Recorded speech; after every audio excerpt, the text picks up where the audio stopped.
Sub versus dub. Which is better? For as long as I've been an anime fan, this very debate amongst others has caused a collision between the two toxic sides, regarding which is the better experience between the subbed and dubbed versions of a show, of many shows in fact. The obvious answer is, it's a matter of preference. Let people experience an anime how they choose to. But let's be real, who really wants to hear that?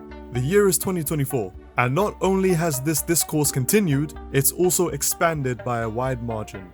So here we are, sub versus dub. To be perfectly honest, there's no real right answer to this as they each have their own benefits. And today, we're gonna be talking about them and their faults. Now there's at least 3 things that make up enough discussion regarding this debate. And those categories are voice acting, translation, availability. Let's first start off with the voice acting.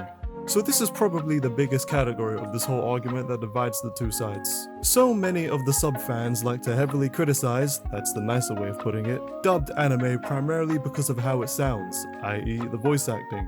Despite the fact that many of the sub fans, basically everyone who watches anime as a whole from a child or even later in their life, started watching through the English dub, and that's undeniable. Additionally, as someone who likes the sound of subs and the original seiyus, I can't say or deny the fact that some dubbed anime are actually quite enjoyable, and some of the actors in those dubs are equally as good. I'd like to bring up a great, albeit controversial example in this. The original Funimation dub for Dragon Ball Z.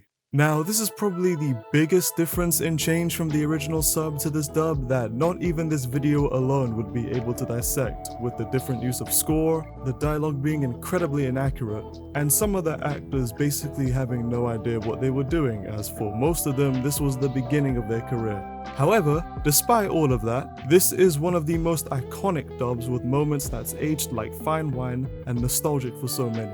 And this is to go even further beyond! Dragon Ball Z has had many dub iterations in the early 2000s, but it's suffice to say that Funimation's is the one that's worth noting. Let's talk about the voices behind Son Goku, the sub and the dub, Masako Nozawa and Sean Schemmel. I'm a little biased with this, to be honest, as I grew up with the dub for Dragon Ball as well as Sean as Goku. However, as Super was airing, not all of it was dubbed. So naturally, in order to stay up to date, I had to watch the subbed.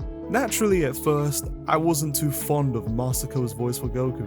I thought it was weird for Goku to be voiced by an old woman and sound as such. However, going through that series, and of course as time has passed, I gotta say that her voice has really grown on me. Nostalgia is strong, and Sean Schemmel, whilst not really hitting the same parts of Super, is my definitive Goku and is extremely infamous for his elongated screaming. I truly feel as if Masako Nozawa was truly made for this role.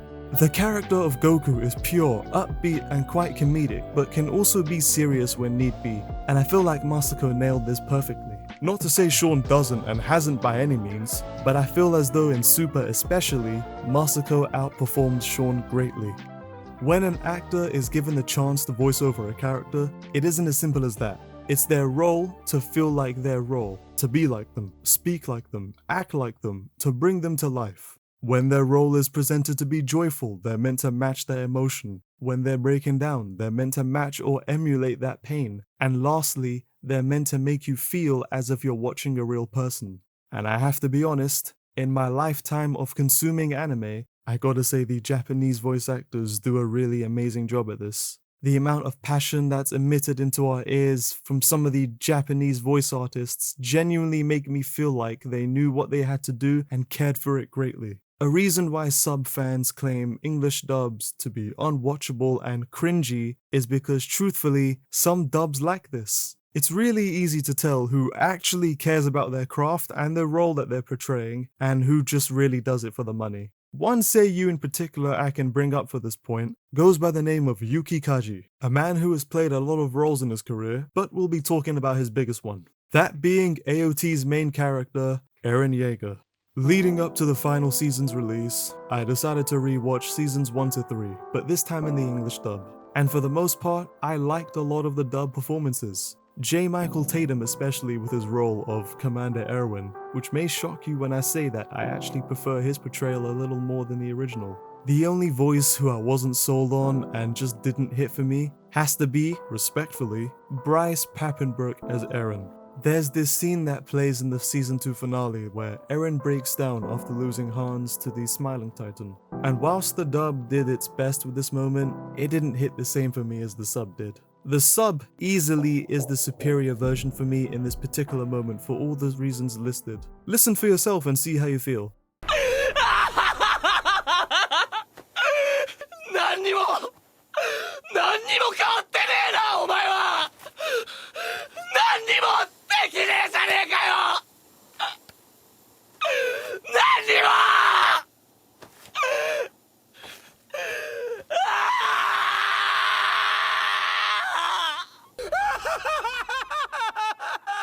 Look at you! You haven't grown up one goddamn bit! You're still as useless as you've ever been! Nothing's changed!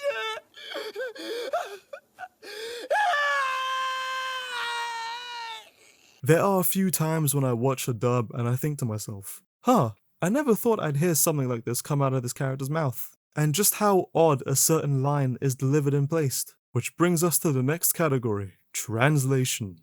First off, I want to point out that the Japanese language is often hard to translate and localize to people who don't properly understand it. When a dubbing company is handed the rights of a show to dub over, they aren't given an already translated script from the animation company to just voice over. It's also up to the dubbing company to hire people who understand the Japanese language and translate the words to match what's going on. To be perfectly blunt, the English script for a lot of these are written in a way for this purpose, but to also match the lip flaps for the animation. So because of that, sometimes certain words and phrases may be awkward and a little corny.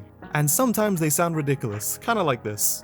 I trust no one, even dragons. Naturally, the sub doesn't have to worry about this. I was discussing this with my friends recently on this very topic, and one of them stated that one of the main reasons they personally dislike dubbed anime is due to the disregard of honorifics that's usually used in Japanese language, i.e. adding san, chan, kun at the end of someone's name. I personally didn't know too much about this, but I was told that the use of honorifics say a lot about how the relationship between two people are. Honorifics are used as a way to show respect for one another. This occurs in every subbed anime, so we'll just use a very simple example with the way Sanji and Nami address each other.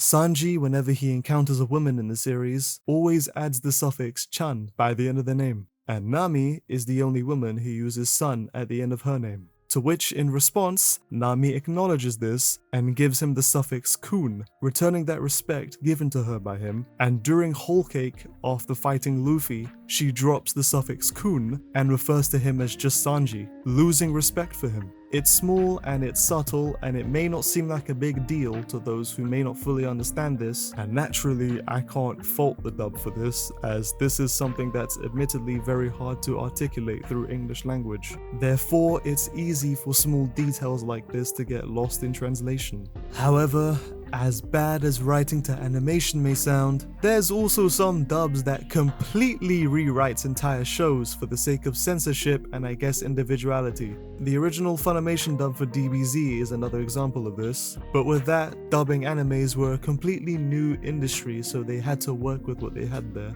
Same can't be said for this company though. You guys ever heard of 4Kids Entertainment? Of course you have. They're known for dubbing Pokemon, Yu-Gi-Oh, and One Piece.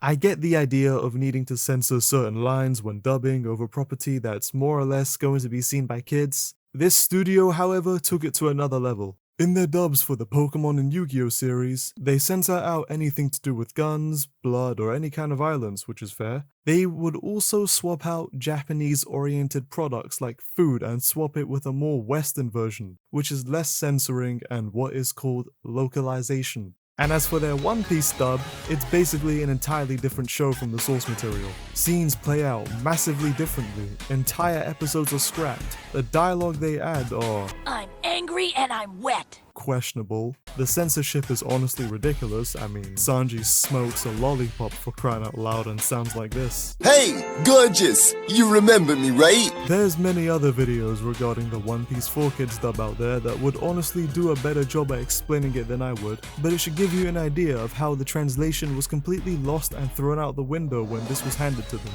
Despite the changes they've made to these shows, going as far as to purposely choose to not dub particular episodes from each of them for reasons already stated, they made it original enough to set it apart from the Japanese counterparts. And to tell the truth, some parts of it has aged well, depending on who you ask of course. Sadly though, the dubs for Pokemon and Yu-Gi-Oh!, at least with Pokemon, for all the seasons dubbed by 4Kids, you are, as of this recording, unable to find subbed versions for those episodes in most places. And this brings us to a final category, availability. This goes without saying when I point out that sometimes dubs are the most available thing to watch if you choose to watch anime on TV, Toonami being an example. Additionally, despite that nowadays, everyone watches stuff through digital streaming services like Netflix, who in recent years have been dropping more and more anime. Some of those shows, however, are only available in dub.